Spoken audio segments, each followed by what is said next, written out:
kangi dala teliya azgi ku ye gafe soni ambi kuma awai kado gafew kan ni ala ka jey min ye transition awai kado ka kalataw bo adogo koro yelma anafa bina si joni ma kuma kembo ka ambo wala wala o bolin goy min ye awai kado ministry minum be ni awai kado kanga kese touche fini ku gwen ku lata ikado fasiri kuma mbo kan ambo fana wala wala o isaka yim amballa ka yini wati laba ngonna kuma kembo faraka ambo fana nyefo ndo ka boy yakulu do be ko collective appel du 20 février 2023 ku ye plenty do salifu jara ani awai kado mado kondrula sabu ye aunga suba de mimbe atete ya joka dama fisa biri lay mari kana li lay kana law yo kese tout c'est fini mana ku welele do boji ne mali kwa la benedo anga maminu be nu la benedo nu bi fe ka bo Tunisie kana sabu Tunisie jamana nyama akembe ba fo kwa ngulu yam fambi ka kese tout c'est fini ikado ka fo minya awai kado maminu bi fe kana anga ambassadeur ko la ben sabatile do o ka tout to sebe ndo vérificateur général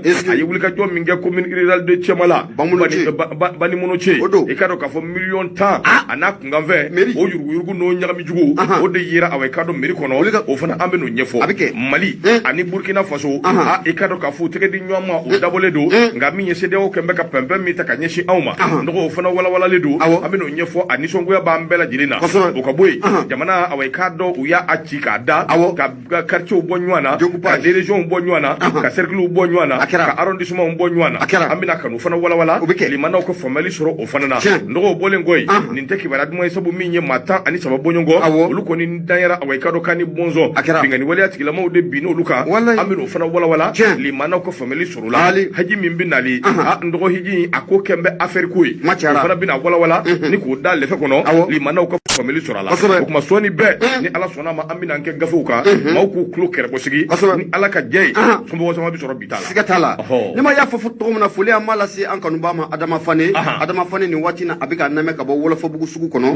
ama fa na ko afani adama ko ni fuli amala si tanti vp ma tanti ajratu trawli ni wati abiyan nga fuli bayi ko sobe ko atrawli ala ban kulblini kono adama sangare ambe num bela jelen fu mama de sogole mana bololo strafe ni ma fuli bila si bela jelen ma na fone ne ka chance ko madai na fo ka fo ko asbe ko so ko jugu ne ka tursira 76 33 43 03 ni ma tita gawsu fanfe gawsu keta gaso de fer dugu jera mena angoro tole do enyere foma mbe kuma ma laje kafinya bwanzi ngoro anganke bafali ka bajene biande ku yale to ko fwa bajene to ko fura akumbulla bulla abana bajene bulla mena aboliti dange bajene bismillah abe sama kana di ajaranye jakuya gawsu keta finya bwanzi ngoro gawsu keta gaso de fer ajaranye anga fuli biye ibenga fuli fo Drissa Kuma société Madala Kuma frère et fils nakamba badri e kun foma na makosobe ibenga fuli ani tonni ba la sama ko ne ko kwa kuma minye awai kado suri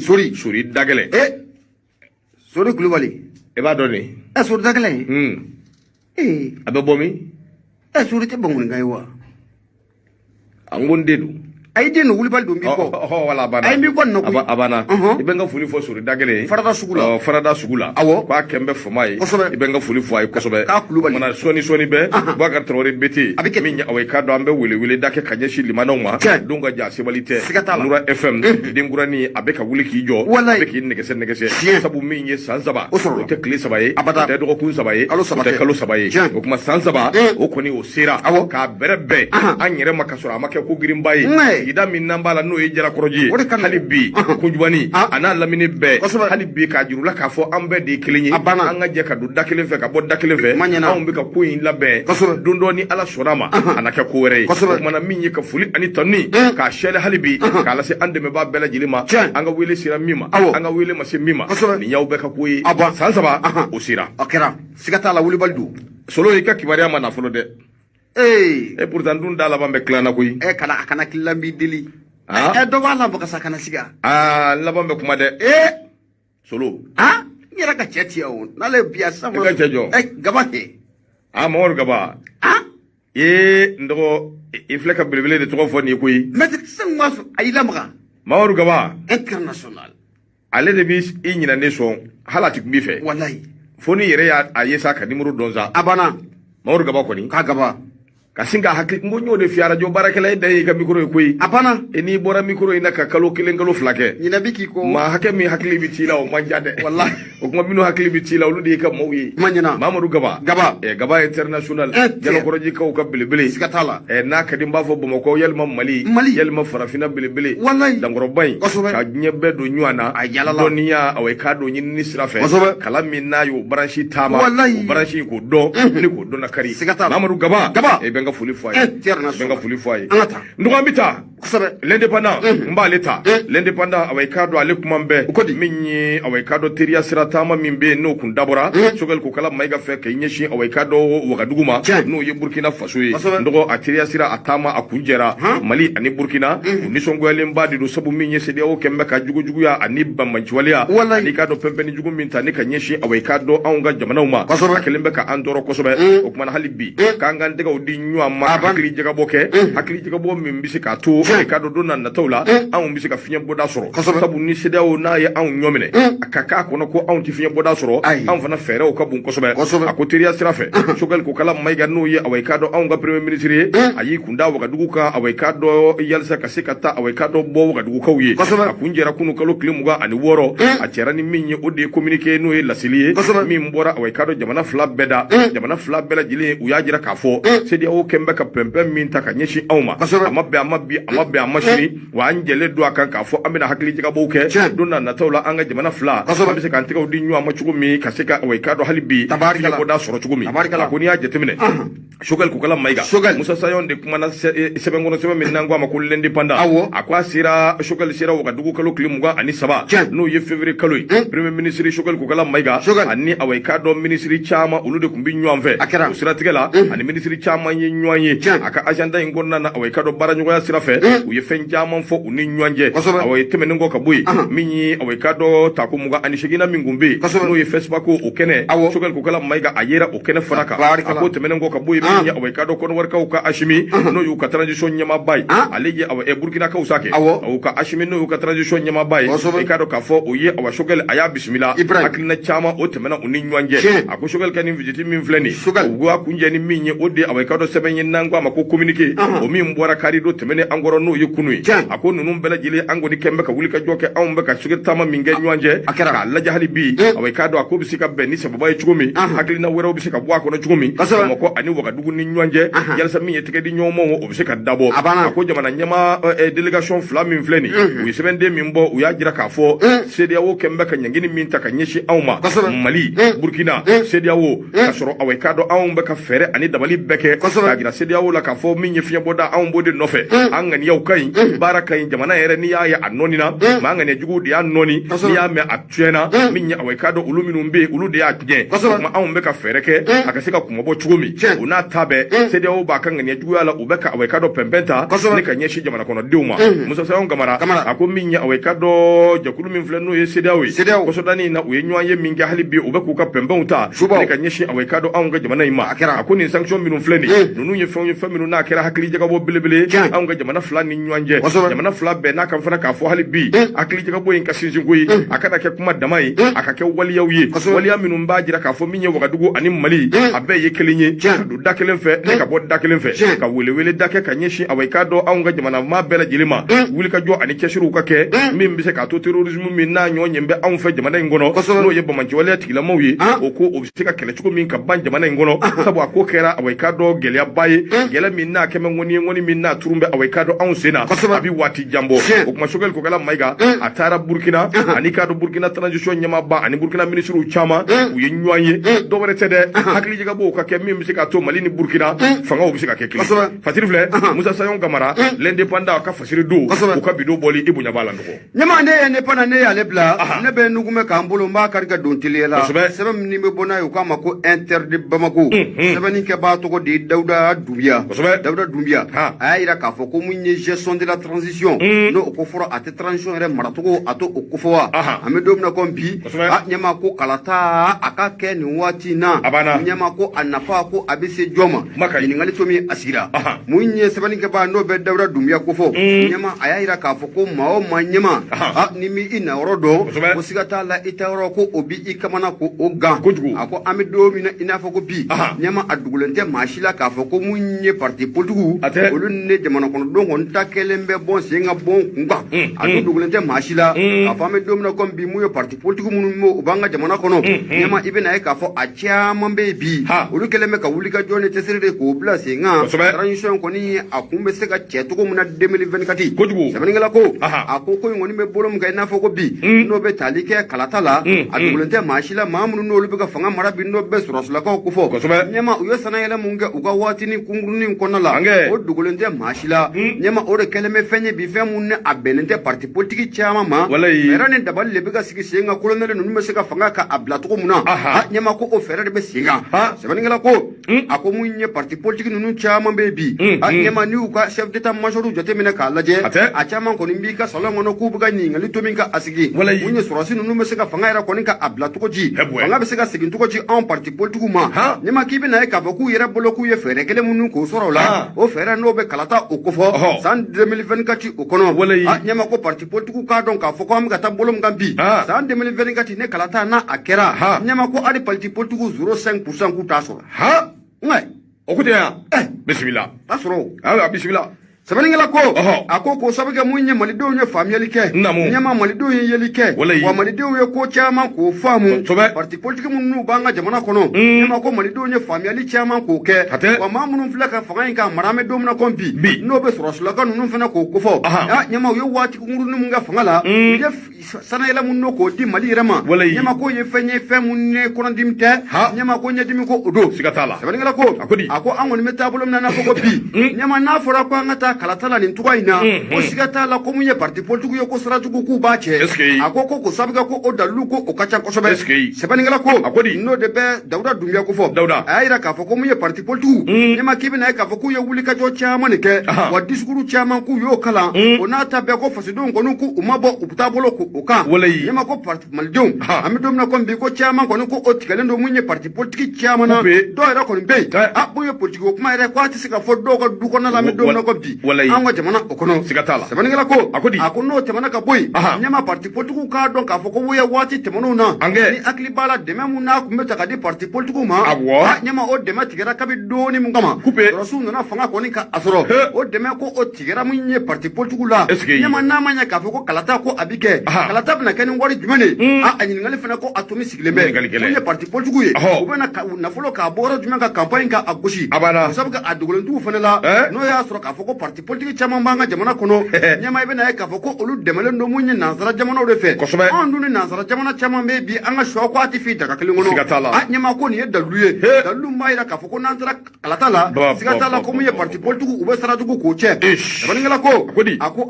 alino fana borai nyama ibe na ka foko dalu fana ko akacha ko soba ko dalu kacha amedom na ko bi foka foko akacha baningala ko amon metabulum na ko bi nyama parti politique ko ni mega fera mun dabale mun ko tige ka fanga ta kalata la avle bolo mun nantara kalata la sigata la ko don ka fo ko mi sara dugu cheba folo parti politique do de ko mi dom na kompi ko sabga mamun no lu ka transition ka mara anyema ku to ko dugu saka fa fasudu nye fasudu te dugu mando la folo ko fo ne wati ko ni no oye tiya ko bange ko ka to ka fo ko wati no tiya bange nyema parti politique ko mali don ku nu ga swandiri ko o ke ala avle bolo mun gambi ko parti politique ko ye yela mani mun ga jamana kono ko ka ne limana ko ta koy ko ka ne limana ko ta ko ore kwa kusoma kusobe ona ta ko nantara kalatala ta nyema ku gusigina ka fo ko sara dugu ku ba kele ko sabuga machi te dendo ko direma sigatala na bon blani anya sama ka bo interde bamako ale kono sabani ke ba to ko de dawda dumya maduma ga nyama ibunya obala bogar to re beti minya away kado mali gouvernement minya ashmi away kado fanga bolu de bulobi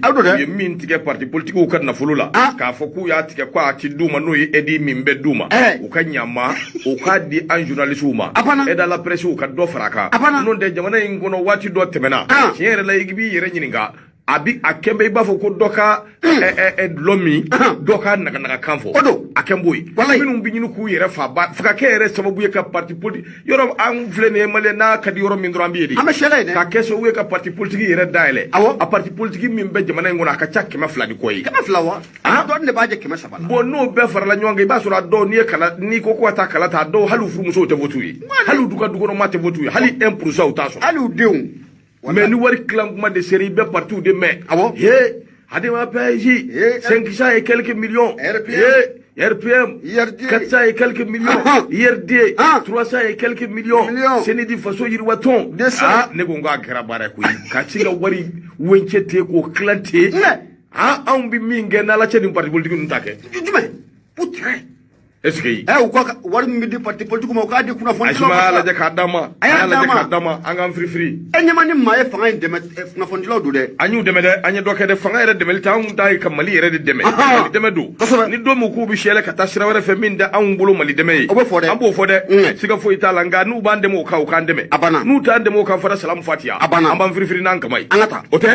ndo ambita min nya aja mutene ade kuma be sebe ngono sebe min nango ma ko l'indicateur du renouveau ndo donga ja sebalite mani nyemani me shima labbolike minya awayka do ka kuma boyda kuma mimbi keso be ka fitna wuli awayka do farafina kono ka fitna wuli nya kono minya awayka do tunisi nyama ba no yu ka president e ko amani inde kewa ayo minge juma do kalo klemugo ani nani mali ambassade mimbe tunisi afleka wuli ka jokke ka nyinisa mali ende minumbe no be tunisi na ubi feka na mali kono ka bon ninja inga dula ay taw to ko sebeni ala sona ma pangulu bita aw nofe mali kana lilay kana law ni kana ni awye mali ambassadeur ay kado ayajira ka fo minya away kado ale ko ni dusuma kashile do kosobe wa ni songwale do away kado jango te kuma ka mimbe no bora away kado ninja inda ka ale ko ni sebakoro jorole do ako kuma na sa jamana yere togola ale ka mbaka wulika jo ani kesiru ke ka nyini million fe minu mbe Tunisie no bi feka away kado na jamana ngona yalse ka seka bo ninja inka away kado akli na jugu anaka mirna jugula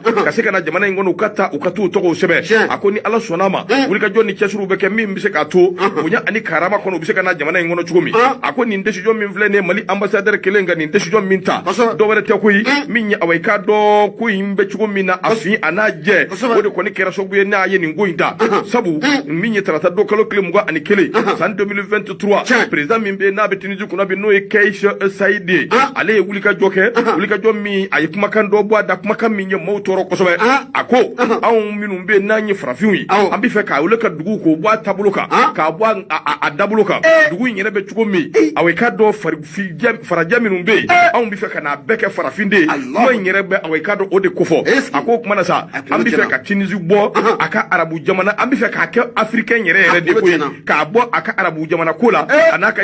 islam jamana kula ako kuma na o ye fenye fami no ti je ale ti je no ebi ale ti je no eshini ambi fe ka min vode akuno chena ode farafinde ko farafinde chara Tunisie ale bolo don ambi ni ko luka farajeya de kiesa ale te farafie bi akuno chena ale te fra nyama malade afla irema bon afra bien o kabano bien uka wole kana na isa kan nega kala kana na kabano la akuno chena amena wole chena no da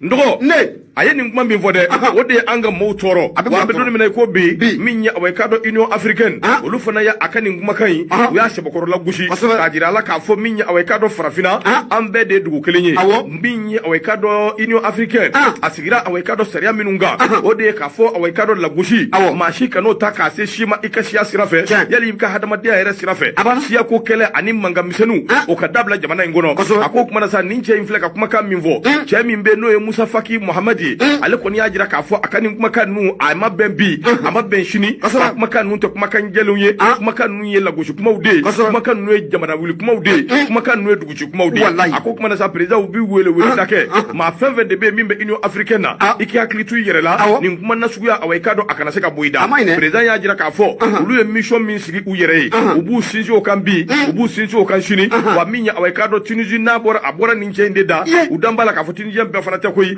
ngani ala sonama abi glan chugo mi ani abi nya chugo mi kana hakli jira nywana o fana bi nyina bo nga yano che aw nga jamana minumbi anga jamana ambassadeur mimbe maliya minumbi fe kana aina de yanga dibi koyi aina aka ka dugu toyi do ni aw be muruta no fe ni ala ka jeyi jamtene min nya away kado indicateur de renouveau ni nya ka fasiriye o ka bido boli ibunya bala malma ganya ma bunya ajarane ko sobe malatira akulo chena ninga bana abi malatila aduna malatila amena aduna malatila o ya bantodi adgo kai o phase terminal di ni ko ni ameki ka bana duna malatila ndoko o phase terminal o ye ko bandodi ame labe oneke awo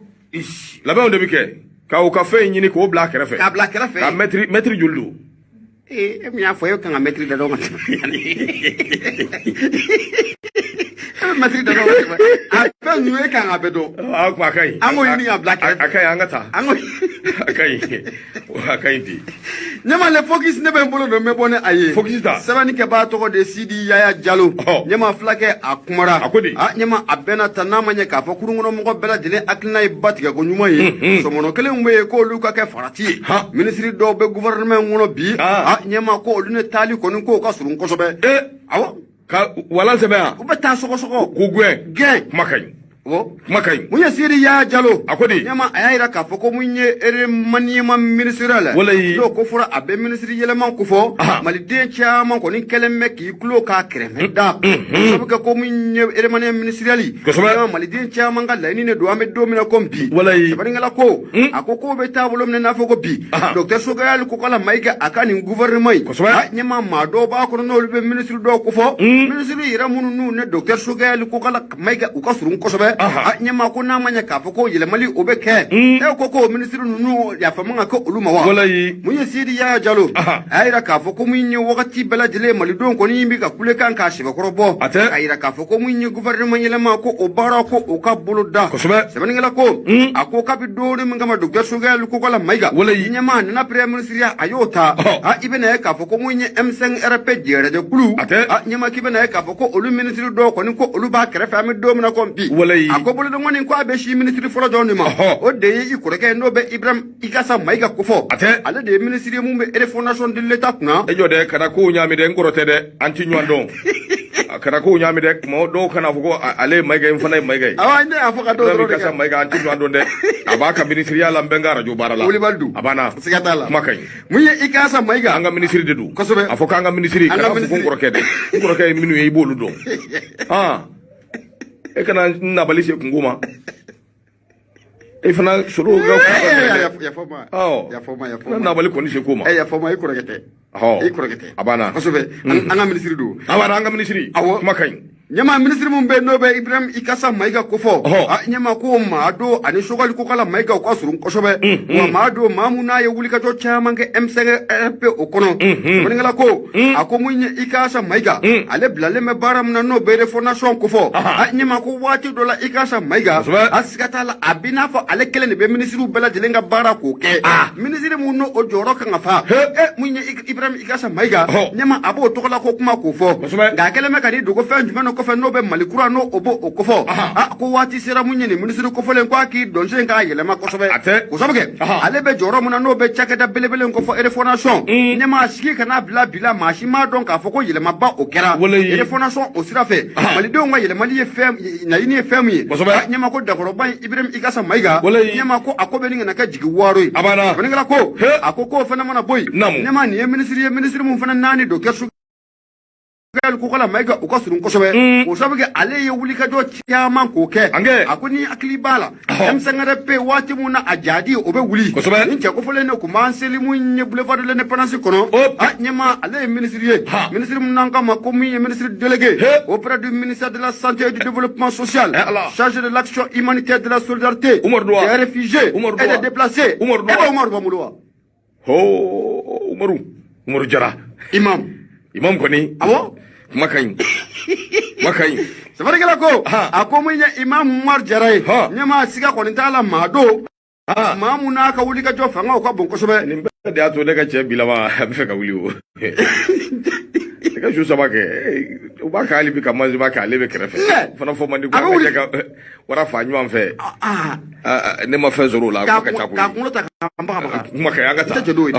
nyama ibe na ka fo ko munya Imam Umar Jara nyama ko ale ko ni ministry ye chiano aka wuli ka joka ta munya terrain o sanfe nga ka wuli ka jonu nyama ko na fa foi oti ya ala ko sabuka munya mali de munu me no le déplacer wi munu yo sigoro bla kanya shi munya gela era ma no be gela o ko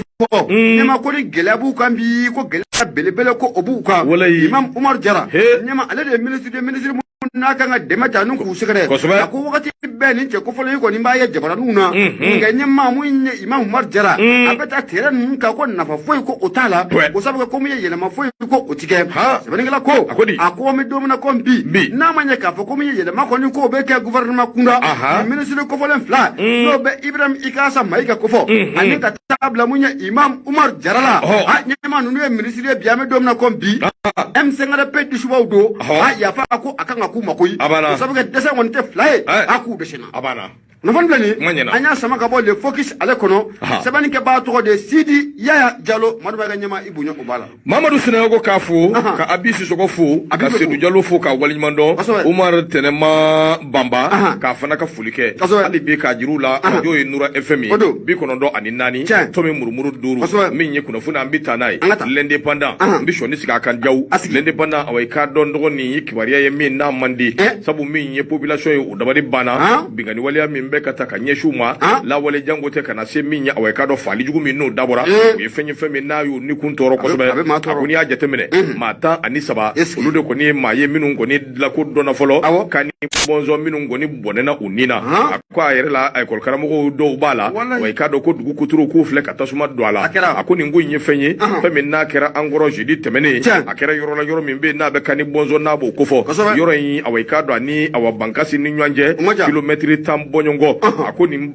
bingani wale in na maa 13 bɔɲɔgɔn olu de kɔni bɔnɛna u nin na a ko nin ye fɛn ye fɛn min n'a kɛra sababu ye ka Banjagara population k'u sɛbɛkɔrɔ tɔɔrɔ k'u dusuma kasi k'u ninkun kami a ko sabu yɛrɛ kɔni ye min fɔ o de ye k'a fɔ min ye nin ko in min n'a kelen filɛ nin ko don n'a ni sababati bɛn fiyewu o kuma u ye taama u y'o boloda taama min n'u y'a boloda awɔ i k'a dɔn taama in ti dɔwɛrɛ ka jamana ɲɛmaaw wele hali bi u ka wuli ka jɔ ani cɛsiri kɛ k'olu ka yɔrɔ in kɛcogo lajɛ yɔrɔ min bɛ nin waati laban ninnu kɔnɔna na bingani waleya tigilamaw n'u kɛn bɛ k'u sɔn yen kosɛbɛ ka waleya jugu ta ni k'olu sɛgɛrɛ dɔgɔ nin don in awɔ i k'a dɔn jeudi don kalo tile 23 san 2023 don min n'a tɛ bɔ awɔ i k'a dɔn nin mara yɔrɔ in a maaw kɔnɔ cogo si la sabu nin don in awɔ i k'a dɔn ko kɛra ko min n'a y'u kamana guwan ko in ye mun ye bingani waleya tigilamaw de filɛ nin ye ka wuli ka jɔ kɛ ka taa bin u kan nisɔndiyalenba u b'u ka balontan na k'a daminɛ 17h ka se 18h la balontan ko awɔ i k'a dɔn terrain u tun bɛ terrain de la u kɛn bɛ ka terrain lamini u bɛ bali ka bɔ min kalama kunkan de bɔra bobow ka min n'o bɔra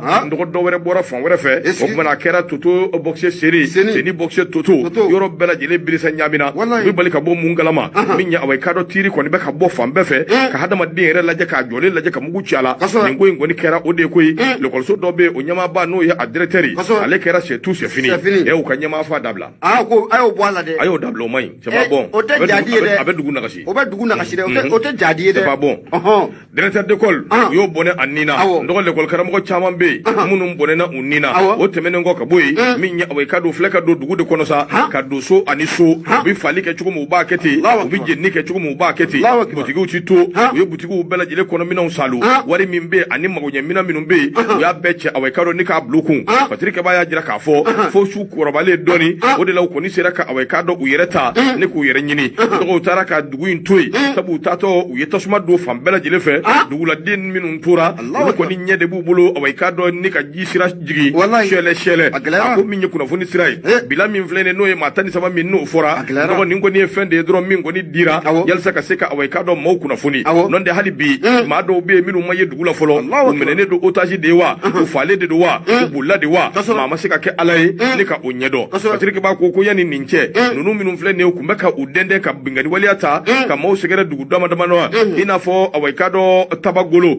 i n'a fɔ saja sɛgɛ songobiya fo ka taa se awɔ i ka dɔn suwana ma ani u ka fɔrɛba min bɛ yen n'o ye tuba ye u bɛ to ka wuli ka jɔ ani bingani waleya ta ka maaw sɛgɛrɛ a ko nin yɔrɔ ninnu caman na u ye faliw kɛ ani ka tasuma don awɔ i ka dɔn duguw la patirikɛba ko a ko population kɔni dabali banna o de y'a to dɔgɔkun laban in na Banjagara u ye taama boloda taama min bɛ yen n'o bɛ ka se k'a jira k'a fɔ jamana ɲɛmaaw la ko in tension a barika bonyalen don kosɛbɛ k'u k'a lajɛ ka se ka awɔ i ka dɔn wuli ka jɔ kɛ pankuru minnu bɛ yen n'u nana u k'a lajɛ k'a dɔw lawuli awɔ i ka dɔn bana kunbɛn dɔgɔw ka fisa bana furakɛ k'a dɔw lawuli ka taa ninnu ɲɛɲini cogo sugu bɛɛ lajɛlen na min bɛ se k'a to awɔ i ka dɔn olu yɛrɛ bɛ se ka kisi a ko olu kɔni dabali bannen don sabu attaque bɛ ka kɛ olu fɛ cogo min na olu kamana guwanna a ko tɛmɛnen kɔ ka bɔ yen ni jateminɛ kɛ jɛkulu dɔ bɛ yen n'o bɛ awɔ i ka dɔn collectif des associations des jeunes du pays dɔgɔ n'o bɛ CAJPD n'o b'o kofɔ olu yɛrɛ fana awɔ i ka dɔn u ye welewele da kɛ u y'a jira k'a fɔ min ye awɔ i ka dɔn nin ko min filɛ nin jɔn ko ala armée ka wuli teliyala min bɛ se k'a to ko in bɛ se ka ɲɛ sɔrɔ cogo min mi do ambi doni mena ko bi fatiri ka ba ko ni njoro ko fulen kelena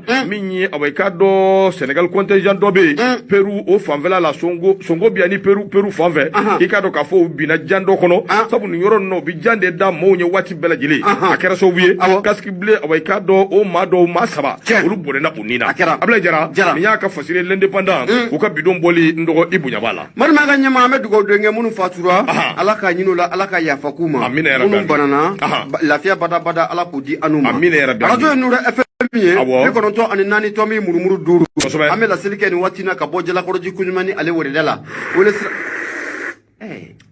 ina na de ngumbe kaninde ne kunya sariya sigiya ngumbe kaninde kono ina na de ngumbe kaninde kono mbadi binivo bra kala de abara de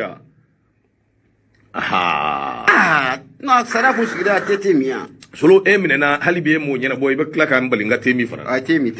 te shele fo solo ka fe mana folo de te shele sa fo te shele asobe asama ashele anyana bismillah ngata indicate duro no bo nyama me mbolo do me bona yi bani ke ba to de sedu kodi jara ke akumara ma benata na jara anase fla an wa maison de la presse Amadou Toumani Touré ala kanyina ala ale daga bana so mun joni ka di kuna fondilo ma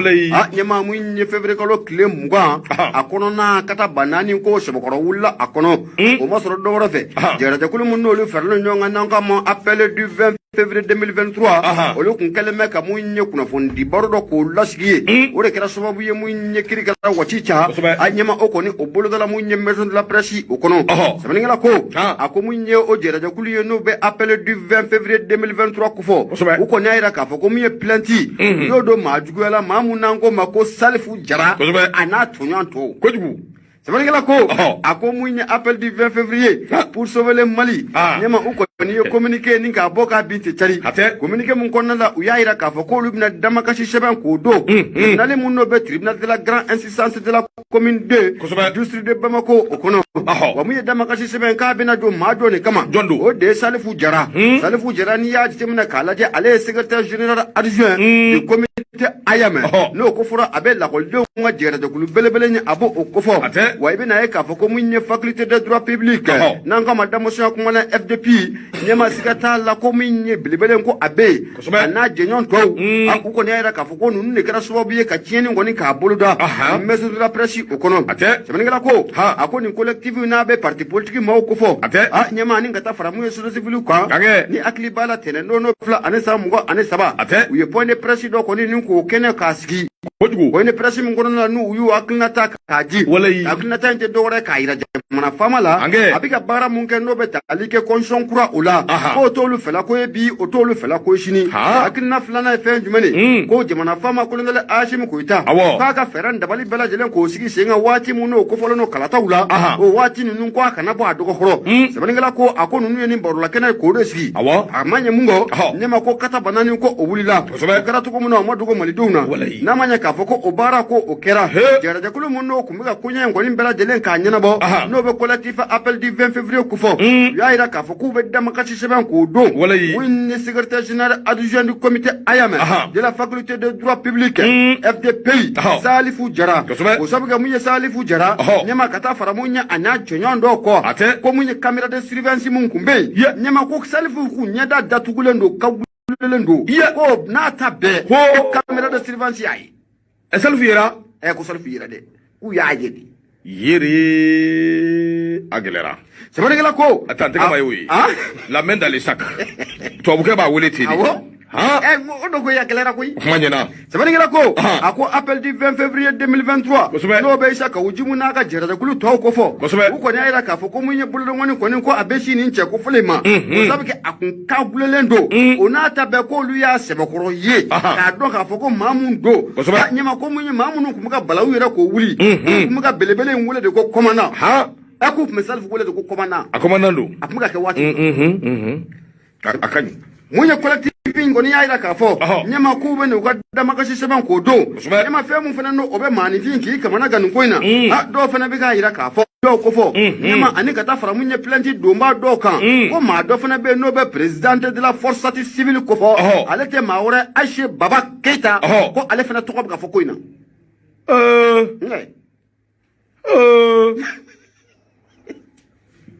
Sabari la ko ay kelen ki fasiri kalam force civile Aïché tu vas malade. Par ailleurs, certains étudiants de la faculté de droit public et les auteurs de la plainte citent notamment la présence de la force civile présente, présidée par Aïché Baba Keïta.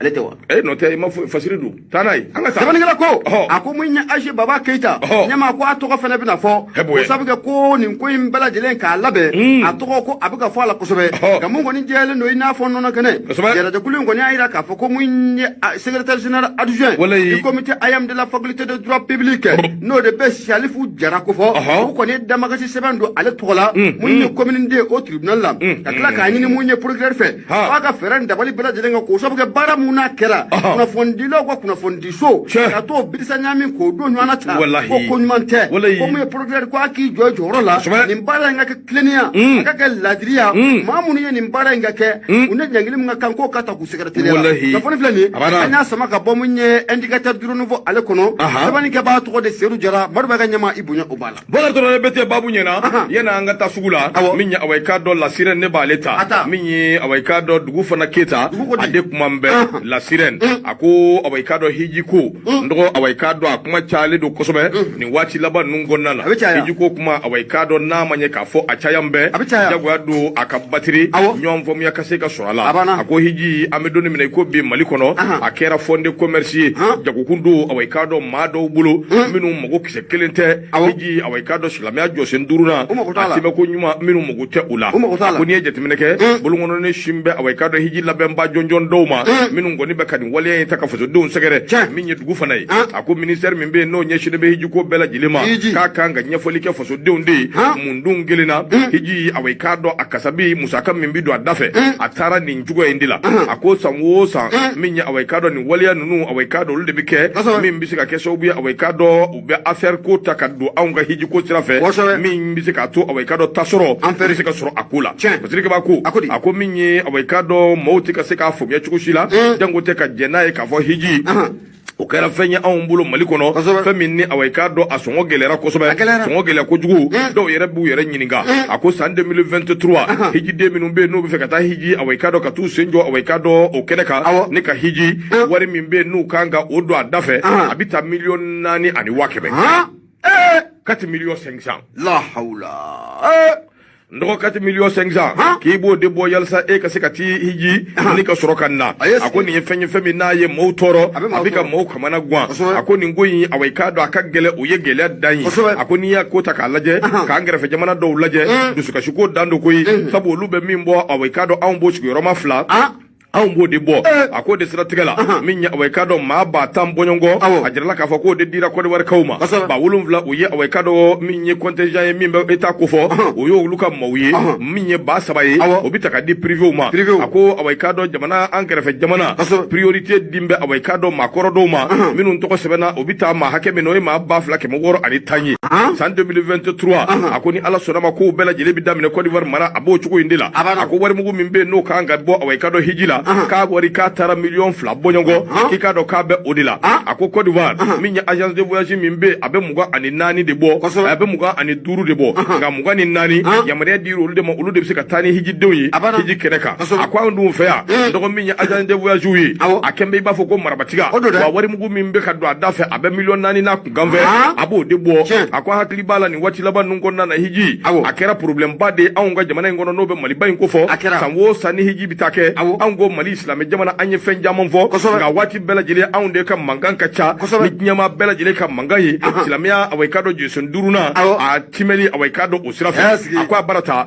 Saudiya dun waati tɛmɛnenw na u ye awai ka dɔ ɲangini bere ta ka maa caman sɛgɛrɛ a ma sɔrɔ dɔwɛrɛ fɛ coronavirus ani ladonkojuguya dɔw bɛ yen a sɔrɔla awai ka dɔ olu de fɛ a ko réseau min bɛ yen min darakira awai ka dɔ min a banaminina min ye nin ko bɛɛ lajɛlen ɲɛma waati dɔ kuma sera a ka lakodɔn maaw ka se a ka se ka ɲɛfɔ maaw ye maaw bɛ se k'a faamuya faamuya cogo min na kabiri 2020 ko kɔni awekado a compliqué le don secteur de voyage u bolo min bɛ se ka to hiji yɛrɛ a bɛ kɛ a kɛcogo ɲuman na a ko kuma na an bɛ don min na i ko bi waati dɔ kuma sera agence de voyage privé minnu bɛ yen minnu kɔni da bɛ nin ko in na u ka bɔ u ka ɲɛfɔli kɛ maaw ye yanni baaraw ka daminɛ waati dɔ kuma sera min ye awekado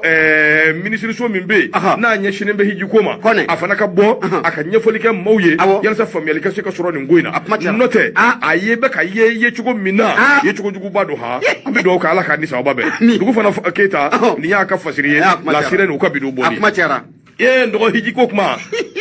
a cayara dɛ e b'a dɔn waati bɛɛ a kuma de ka ca bon anw dun fɛ yan an ka silamɛya ko in filɛ nin a kuma fɔ man di agence privée de don système dɔ b'u bolo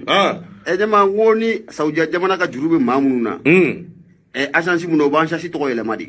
awɔ u b'a yɛlɛma k'a kɛ dɔ wɛrɛ ye ba agence privée fana bolofaraw bɛ fan bɛɛ fɛ kɔni ne kɔni vraiment c'est que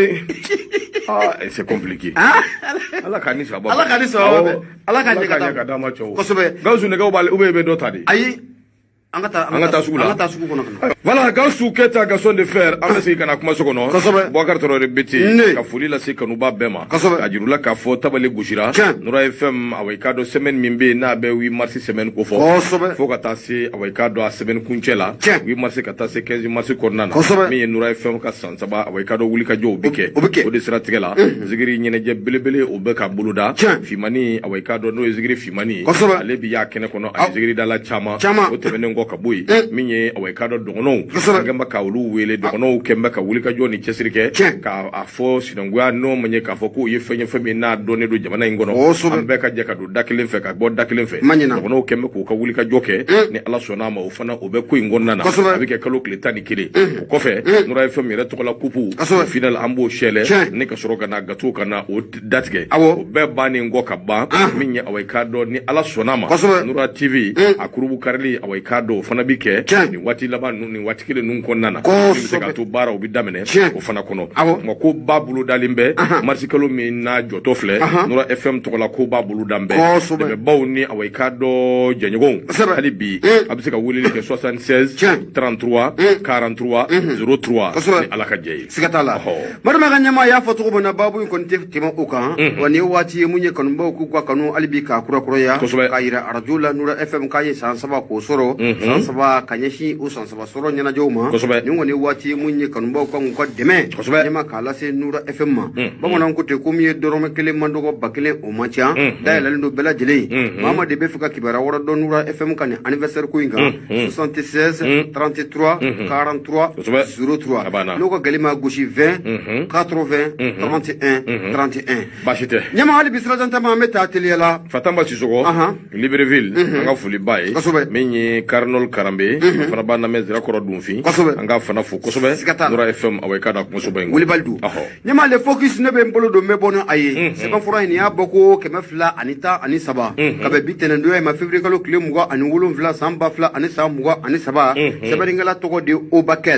Obakɛl a y'a yira k'a fɔ ko mun ye VAR politiki ɲɛma yɛlɛma politiki bunakun o sira kan a ko wele ka bila cɛba in ma n'o bɛ Isa Kawujimu ko fɔ ko Isa Kawujimu ye maa ye maa mun n'a bɛ yɛlɛma i n'a fɔ nɔnsi sɛbɛnnikɛla ko a ko n'i y'a jateminɛ k'a lajɛ mun ye ancien 4e vice-président du conseil national de la transition n'a ko fɔra a tɛ Isa Kawujimu a ta ale ko fɔ waati tɛmɛnenw na cɛba in yɛrɛ kun b'ale yɛrɛ wele ko numéro 10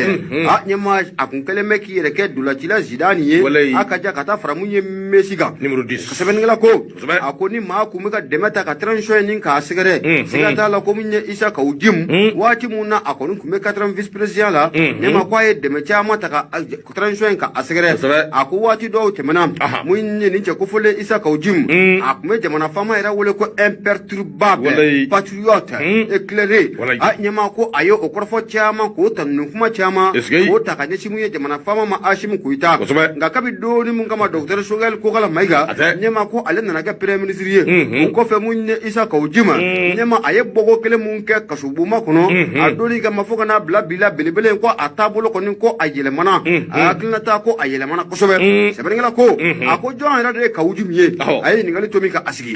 a ko mun ye Isa Kawujumi ye ɲɛma n'i y'a jate ne k'a lajɛ maa do Isa Kawujumi a dɔrɔn ni association min ye o de ye Ala kama tɔn ɲɛma ale tun ye tɔn ye tɔn mun n'a bɛ dɛmɛ ta ka ɲɛsin muso minnu bɛ ko olu cɛw fatura ani fɔlɔtɔw i bɛna ye k'a fɔ ko Ala kama tɔn in ka dɛmɛ de tun bɛ se olu ma nka a bɛ ni kana waati jan bɔ Ala kama tɔn in kɔni yɛlɛmana ka kɛ ko wɛrɛ ye jamana in kɔnɔ o sabu kɛ maa min dɔw bɛ ka ɲɛ minɛ o de ye Isa Kawujimi Isa Kawujimi a ɲɛma ko ale nana ko wɛrɛ kɛ jamana in kɔnɔ fɛn mun n'a bɛ maanifin k'u kamana gan sɛbɛnnikɛla ko a ko mun ye conférence de presse mun n'u y'a bolo da n'o y'a sɔrɔ Isa Kawujimi a n'a tɔɲɔgɔnw tun bɛ kɛnɛ kan a jɔɲɔgɔnw na i bɛna ye k'a fɔ maa min n'o tun b'a kɛrɛfɛ o ye Pulo ye ani ka taa fara mun ye Daba Jawara RDA Mali Mohamed Ali Bacili ɲɛma ko ninnu ye jamana in kɔnɔ maabaw ye maaba minnu olu tun b'a kɛrɛfɛla o la sɛbɛnnikɛla ko a ko mun ye Isa Kawujimi ɲɛma n'i ye Isa Kawujimi yɛrɛ jateminɛ k'a lajɛ a ko ni hakili b'a la san 2021 Isa Kawujimi a nana jɛrɛjɛkulu dɔ fana sigi sen kan jɛrɛjɛkulu mun n'an k'a ma ko appel citoyen pour la réussite de la transition a nana o sigi sen kan ɲɛma o fana bɔlen kɔfɛ ka bɔ yen mun ye Isa Kawujimi ye k'a bɛ belebele in kɔni bɔra kasobon kɔnɔna la a n'a ka taabolo ka yɛlɛma ko a si ma kuranɛ si ye a bɛ yɛlɛma koyi a ko article de b'u bolo a bɛ kuma ɲinɛna article in kɔ de o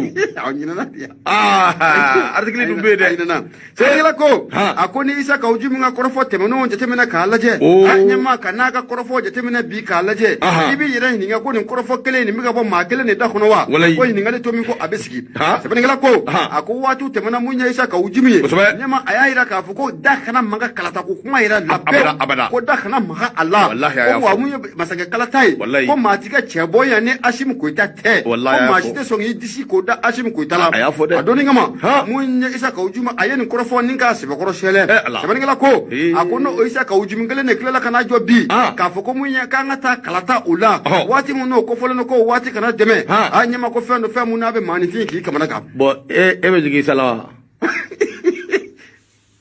e bɛ jigin Isa Kawujimi na ayi n ka cɛ a bɛɛ ma kan o ɲɛna a bɛɛ ɲɛ bɛ nin ko in na Isa tɛ koyi mun ne bɛ kɛ M5 peko yɛrɛ nin y'anw yɛrɛ maliyɛnw de ye n'o tɛ min ye bɛɛ b'a dɔn o suma k'o dugumajɛ V8 kun bɛ t'i ta ka t'i bila climatiseur b'i fiyɛ so kɔnɔ fan bɛɛ fɛ i tɛ fɛn fɔ ka wuli ko kalataw k'a ti kɛ bi a ti kɛ sini ka daniyaw bɛɛ avancer min n'a ti kɛ a sɔnw bɛ a fɛn bɛɛ bɛ yen kosɛbɛ a bɛɛ bɛ yen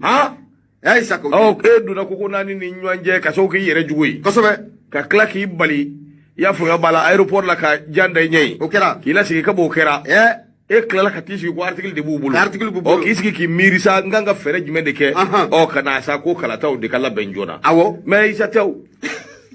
ale tɛ wallahi ayi ngo ɲɛma ale ascenseur don ne yɛrɛ ka cɛ Pulo ne t'a dɔn ka ne yɛrɛ don ninnu nɔfɛ sa Isa Kawujimi ascenseur don wale o de ɲɛma parce que maaw bɛ siran ka kuma mun fɔ ale de b'a fɔ k'a b'a n ko de ye problème ye o de gɛlɛya o o de don c'est ça c'est vrai parce que gɛlɛya kelen mun ye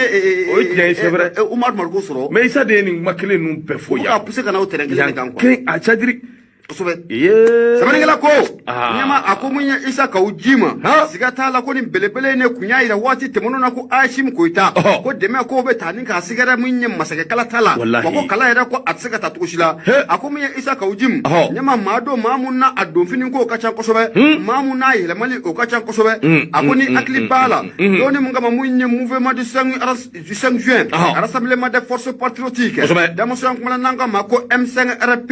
ɲɛma i bɛna ye k'a fɔ ko min ye Isa Kawujimi a tun bɛ ka jɛrɛjɛkulu minnu ko o lafasa M5RP kɔnɔ o de coordination des mouvements association et sympathisants de l'imam Mamadou Diko n'an k'a ma ko semasi ɲɛma ko a tun bɛ k'olu de lafasa mun ye M5RP o kɔnɔ nka sɛbɛnnikɛla ko a ko waati tɛmɛna ko mun ye o M5RP kelen yɛrɛ ye Isa Kawujimi de bɔra k'a fɔ ko M5RP est mort de sa belle mort ɲɛma o donni kama a ma diya a y'a fɔ sɛbɛnnikɛla ko a y'a kɛ c'est tout c'est fini o kɛra sɛbɛnnikɛla ko a ko k'a bɛ donni min kama mun ye Badawo o nana gɛn ka bɔ fanga la mun ye docteur Sogɛli Kokala Mayiga ale nana sigi premier ministériel la Ba Mukutari Wane ale bɔra premier ministériel la ɲɛma k'i bɛna ye k'a fɔ ko min ye Isa Kawujimi maa mun yɛrɛ kɛra sababu ye ni malidenw diɲɛ maa ka Isa Kawujimi ni k'a dɔn ɲɛma n'o de Imam Mamadou Diko ye ɲɛma ko a ka taa sira o yɛrɛ ma siga t'a la o kɛra kata suru awo kera ko nunu te ko jango yow sabaningala ko tariku de do angora akoni dunya jitemna ka laje imam Mahmoud Digo san 2013 ale de Issa Kawujimu do mu nye bureau exécutif du Haut Conseil islamique du Mali waka klaka ke Haut Conseil islamique du Mali oluka kumala silai ga mi Issa Kawujimu ko aklela ko fena ko kele sabaningala ko akomo nye ba parti politique maw ubuka fere ndabali munni ko tiga Issa Kawujimu na nyama ko ubesira na kuma munni ko fo ube o de to Issa Kawujimu bolo ako o shele de ka du shi abe bo karato da sabaningala ko ako ka bi doni mu ngama Issa Kawujimu nyama bora faransi kana nyama ko na donjon ku yele makosobe a donjon ko se bakoro yele mana na be kuma sisa nyama to kan duman ka bo de fo ako ni do Issa Kawujimu ra jatemena ka laje pour que to ka me ay kala era dabla ka ba santani fla atesiki banga abe to ko me de o kelen ko nanti do o sanga ba sogo be aba me abe to ko me aba fo abe to ko me sabari la ko ako Issa Kawujimu ame domna ko mti na le kuma ira wala ko numéro 10 nyama ni ya fa o fa 10 la sikata la ko zero de bako Issa Kawujimu nyama ko ko ni klalala kada zuru yi zero yi mabuye fo ende boray ya gelera hali zero ka boye ka to ko se en fana ka boye ay ba kana boray sabaningala ko boray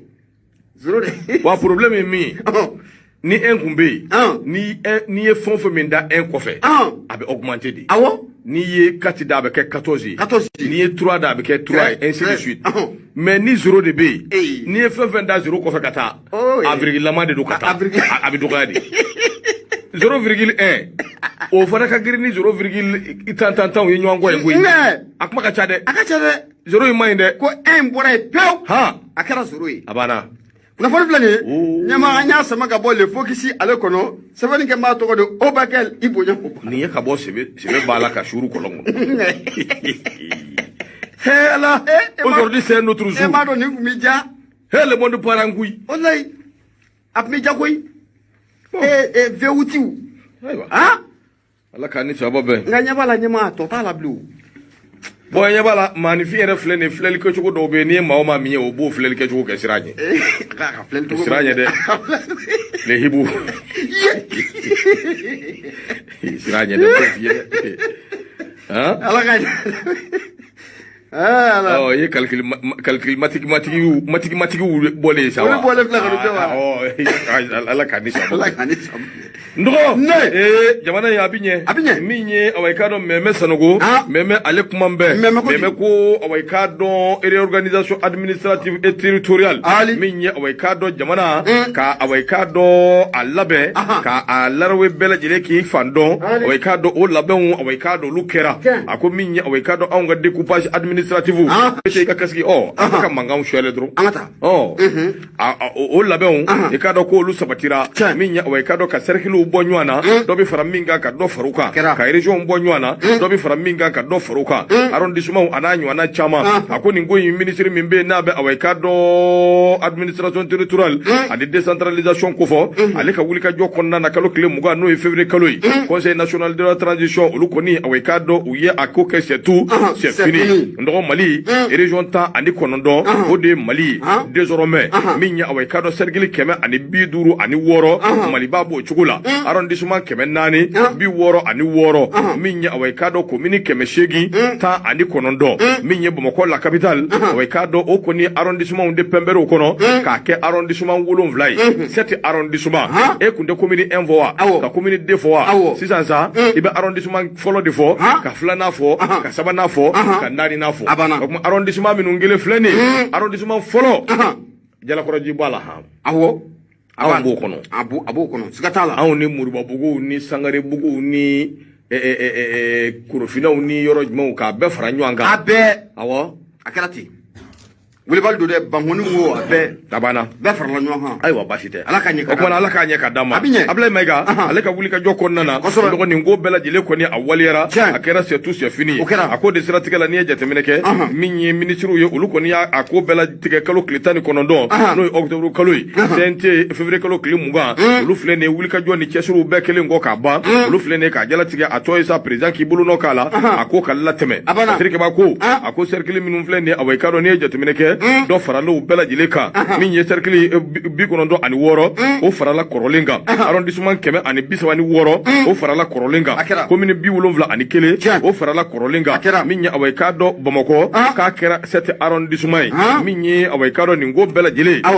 a ko bɛɛ kɛra maa min ka wulikajɔ kɔnɔna na o de Ablaye Mayiga ye Ablaye Mayiga yɛrɛ ye cikan gɛlɛnw di k'a jira k'a fɔ baara in kɔni daminɛna kabiri san 2012 baara gɛrɛnba de kun don min kun b'olu bolo olu ka wulikajɔ n'u ka cɛsiri kɔnɔna na a ko sera ka ɲɛnabɔ nka hali bi tɔkajɛ minnu b'a la an ka fara ɲɔgɔn kan an ka jɛ k'a dilan ɲɔgɔn fɛ min bɛ se k'a to a bɛ se ka labɛn cogo min min bɛ se k'a to Mali bɛ se ka basigi cogo min a ko hali ni y'a ye ko gɛlɛyalen don min ye EJ ye a k'a dɔn ale bolofaraw dɛsɛn bɛ ka sigi nin bɛɛ de kun ye banamini ye min kun b'a ɲɛma nin ko in kɛlen k'a ban sa n'a ko bɛɛ lajɛlen waliyara ni Ala sɔnna ma a ko bɛna ɲɛ sɔrɔ i sigi ka ɲɛ wari ko kuma bɛna dabɔ wari min bɛ n'o kan ka don a da fɛ i sigi ka ɲɛ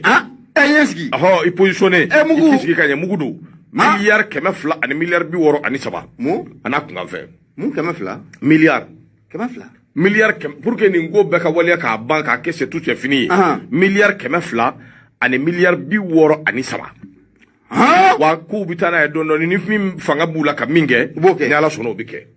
263 milliards 0,58 installation min bɛ kɛ dɔɔni ka taa parce que commune ninnu a bɛɛ bɛ sigi sa ɲɛmaa bɛɛ wa commune arrondissement fɛn fɛn filɛ arrondissement bɛɛ n'a ɲɛmaa don sa a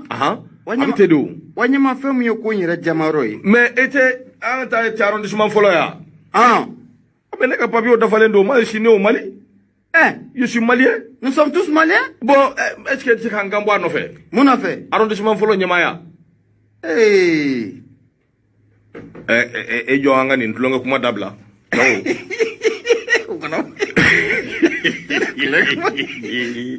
Yo na chama ko kana ke c'est tout c'est fini. Na chama ne bona ko. Anga ni ndulonga kuma dabla cho. Nda no fede. Ata no fede. A tota nyenga nyara jo nyama de nura FM abana. Abana. Obembo. Dauma. Akaida. Kosobe. Anga kaidra ta nywana.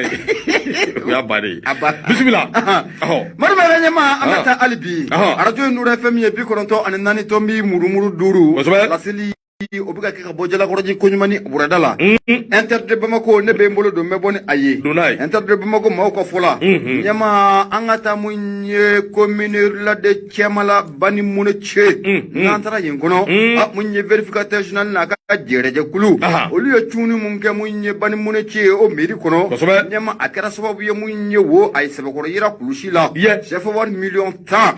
nyama munye verificateur na ka jereje kulu ya ye ka fo ko ode maje ko oyera sabaningala ko ako munye verificateur général no ko fora abe monsieur Samba Almode Babi ko fo nyama uka wulika jo oti dore munye jamana yara ko ni furuba nafolo ninka aburujo obosika dabla tuko muna kabo anga jamana okono ubo wulika jo mun ko ke oro kum kono la wulika jo nin ko bla senga verificateur général na ka jere kulu nyama uyu kunda munye commune la de Chemala bani mono che nyama uyu kunda yenga kasikali baro ko bolo dara Adam na san 2019 2020 2021 2022 anyama ni sanu ukalo saba folo la a verificateur général la ka jere kulu nana ye ka foko maje chiama nyama obe commune la de Chemala bani mono che kono oro kum kono la ye tabali ka se bakoro goshi akoni ye commune la de Chemala bani mono che ra jate mina kala je nyama commune do dugu mgo ani shegi nyama ko ode ba akono Maningala ko ako verificateur général kwa ye doni mungay nyama nana ka foko munye musaka muno majabe ka beti Joseph war million ta ana kunga fe verificateur général fere mani bla dagri de la koy nyama ale fere ndabali bela jelen ko ke ka ka seben fura nungu fara nonga ka to di munye président de la section de compte de la cour suprême Ouma nyama ani kata fara munye procureur de la république pour le tribunal de grand instance de la commune 3 nyama ko bara nunu bela jelen taraka kalfa oluma am domna kompi ngala ko ako munye commune la de Chemala ban mun che nyama ayira ka fo ko munye musa ka do be ya tu ferila ga vient tu waru ku masurutu mberi kono o ya damana gele ngala ko ako ko fena mana boy nyama wolo se o megla munye musa ka fitini mun ngula ayira ka fo ko o musa ka fena ko o chama be ko masurutu mberi kesu kono nyama no fena burai musa ka mun be no be million fla ani wa keme ani wa muga ani ko Foko odona tajila verificateur général foko olu yo sekasikali ke uta do odona jine tajile la wa klo tajile do aywa million fla abendera mama kanyena Verkere général ko a nyama ku kala ka dépense do ko fo dépense munu vraiment mata donc ni dépense nun kala to ko ci o kum kono la ale aka bara bela jelen ka faranonga kana ka fo ko mi majamu no be ka beti Joseph wor million tana amado na kombi sigata la ko mi commune la de tiamala ban muno ce o ku sigina ka fo ko dona na tawla nyama ku beta jo progrès ale nyakoro na fan glani anya sewa ka bo inter de Bamako ale kono munye fatrike ba inter de Bamako mawe nyama ibunya ubala ndogo Gawsu Kulubali ko ka foli fiye ka Kulubana an b'a fo ka walimando sanga ani wati ka foli ani tonne ka shele ka lase kanu bani dɛmɛ ba bɛɛ lajɛlen ma lamɛ jɛrɛjɛkulu bɛɛ lajɛlen bi ye ntɛnɛ dɔgɔkun daminɛ don dɔgɔkun tɛbɛ ko ɲuman ala k'o di an n'an silamɛ ɲɔgɔn bɛɛ lajɛlen ma adama sɔnɔgɔ an b'i fo baba adama ture k'i fo ka foli ani tonne ka shele ka lase bin batima ibu dirisa kuma an ka foli bi ye kanu bani dɛmɛ ba lamɛ jɛrɛjɛkulu k'a bɛɛ fo k'a bɛɛ walimando sanga ani wati ni ala sɔnna sini nin kɛnɛ kelen kan a bɛ ɲɔgɔn